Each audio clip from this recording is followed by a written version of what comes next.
Hello ladies and gents, welcome back to another Destiny 2 weekly reset video. My name is Story and today is November the 5th, which means only one thing: we're running up until November 12th because that's the way it works around here. So then what have we got to do in Destiny 2 this week? Well, Festival of the Lost is still swinging with all of its pumpkins and candle lights and wailing, howling wolves in the background, so enjoy yourselves with that.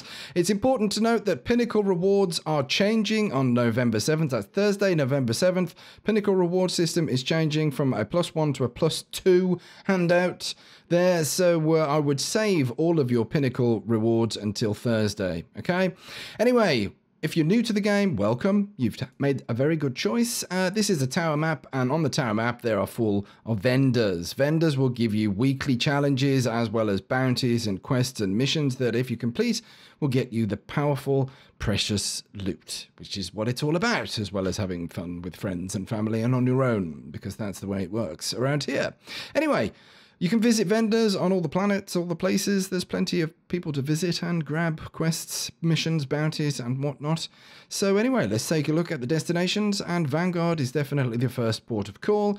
We've got the daily heroic story missions here that you can play for XP and nostalgia or discovery, depending on your stats. Then there is Vanguard Strikes, complete Vanguard bounties during the week. That's 3 of those bounties, and you will get some powerful loot. There are modifiers. We've got Arc Cinch for the week, and the daily modifiers are Blackout and Grenadier. So these will change on a daily reset, so that's once every 24 hours around this time, which is probably a lot later than you're watching the video. Earlier, later, there's a paradox, time travel. Anyway, shh, that's very secret. Of course, we've got the Nightfall, the Ordeal. This is the big daddy-o. The weekly challenges are complete the Nightfall. The higher difficulties grant the most efficient progress, so you'll be running it through a bunch of times to get some powerful gear tier 1 level. Then there is complete a Nightfall with a team score above 100,000 points, and that will get you your pinnacle gear. Again, save this until after Thursday for your biggest gains. That's the way that works. The Ordeal Strike this week is Strange Terrain over on Mars there, so have fun with that. Then we've got our normal Nightfall Strike playlist. Here it is: Tree of Probabilities, Will of the Thousands, and Broodhold. This is new. So I couldn't tell you what the strike-specific loot is for this. It's going to be interesting finding out if there's any at all. But the strike-specific loot for Tree of Probabilities is the DFA Legendary Kinetic Hand Cannon. That's the Dedicated Farming Award. And then there is the Will of the Thousands. The specific loot for that is the Word God Incarnation. This is a transmat effect. So you'll have to grind these strikes over and over again, and that'll increase your chances of getting these drops at the end of the strike. There you go. Next up on the list for us to visit is Gambit. Now we've got the tier system on the Reckoning. We've got lots of tiers: tier 1, tier 2, tier 3, all of the same power level. They'll get you different rewards. You can grind the Reckoning for Gambit Prime armor pieces and progress towards that. And of course, spare rations if it is the Likeness of Oryx. We'll have to find out if that is what's on the menu this week. But anyway, that's the Reckoning. Have at it. Then we've got a Gambit normal mode. Let's call this Gambit Vanilla. If you complete some games of that for Powerful Gear, tier 2, that is, and the same with Gambit Prime. That's matches complete, 3 of them, stretched out between both of these playlists, so you don't get powerful loot for both of these anymore. That is the way that works. Anyway, 3 games across any of these playlists will get you some tier 2 powerful rewards, and there's private matches there, so you can play with your nan and your dog. Then there is Crucible. There's a bit of a setup for this now. We've got rotator playlists and core playlists. Now, the playlists which comprise for the rotator playlists are Momentum Control, we've got Iron Banner, and we've got Countdown. So 4 games in any of these rotator playlists here will get you some powerful tier 1 loot. Then there are the core playlists: Rumble, Control, and then Survival and Freelance Survival. That will get you some tier 1 loot as well. 4 games of those. So that is it. And then there's private matches. Oh no, that's Classic Mix. Sorry, there's private matches there in the corner, hiding without any rewards apart from fun and laughter. There you go. Flashpoint this week happens to be all the way over on, let's hear it, Titan. Yes, if you're a Titan and the Flashpoint's on Titan, then that's vaguely amusing.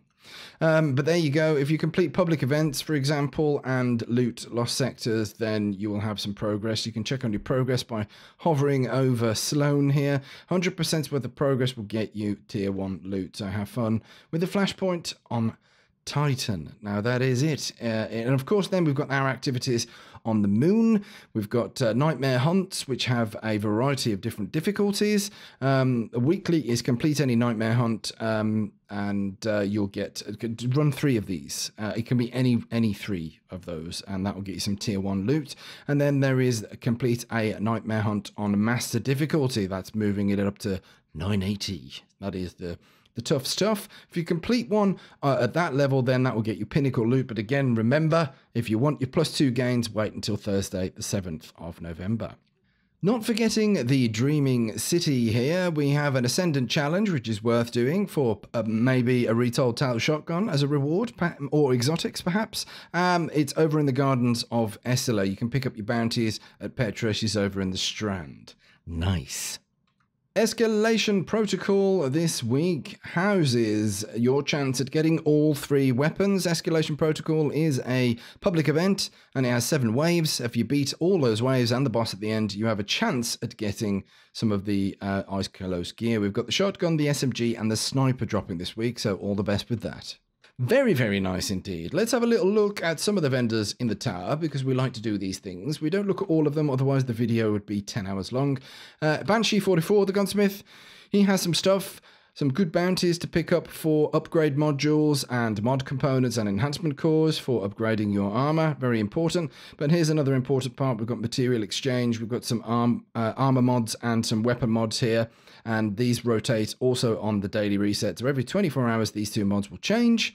So we've got submachine gun reserves today and radar tuner. You can also pick up some upgrade modules for a variety of different resources there, as well as your enhancement prisms and ascendant shards if you're very, very rich, for example. That is the gunsmith. We're going to hop on over to the Leviathan raid vendor because he has armor 2.0 in stock and it usually is very decent stuff. So let's have a shufty. Very own favourite, Benedict 99. You can pick up some bounties for treasure chests here as well if you're after bits and pieces of loot. But here is the gear. We've got the Spire of Stars helmet, and we have the normal Leviathan gauntlets, Prestige Leviathan chest piece, Spire of Stars boots, and Eater of Worlds class item, as well as the Itstead back legendary sword. We'll hop on over to Nessus, which I'll show you where it is. If you're wondering, there's another Leviathan raid vendor that sells stuff. If you go over to Watcher's Grave, here he is, Werner 99. We're going to pop there now and see what his inventory is. Werner, what do you have for us this week? Well, we have the Spire of Stars helmet, Prestige Leviathan gauntlets, Prestige Leviathan chest piece. We have normal Leviathan boots, and again, the Eater of Worlds class item, and the Ghost Primus auto rifle. Here is Lord Saladin. Make sure to pick up all of your bounties if you're into the Iron Banner this week. We've got Oath of the Pack, Around the Fire, and Maneuver Warfare, and an Arsenal of Tricks. These are pinnacle gear bounties. So if you're after those maximum games, that's right, then you want to be waiting till Thursday to cash these in. So make a note for yourself. Maybe put it on a post-it and slap it on the screen so you don't forget. Lovely. We will be wrapping up the video now by having a look at our favourite Eververse store. Now, we've still got the Festival of the Lost themed gear in full effect. So we've got this Boo emote here available for 1,000 of your silver. It's quite an expensive emote, but isn't it cool? Don't you nearly want to crack open that purse and splurge at Eververse? We've got the third rail ornament for Risk Runner, which is fabulous. I'm really taken with that. We've got the Chiropteran. Is it Chiropteran shell for 800 of your silver. That is a guiding light based ghost there as well. We've got parting emote there. All the business about sniffing the roses. And oh dear, we're parting. And then there's the Necro Beast, 800 of your silver. That's a bad juju themed, Halloween themed Sparrow. There's nostalgic engram bundles that you can get. We've got some stuff that's available for Bright Dust down here as well. This is the featured stuff. We've got boons, we've got Shadow Strike, Basalt Toxic Shader.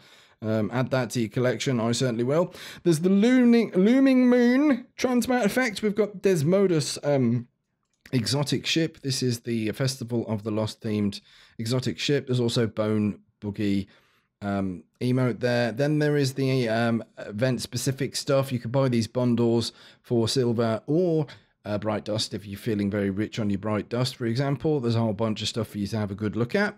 Then there's the seasonal ornaments for various exotics. You can have a look through those.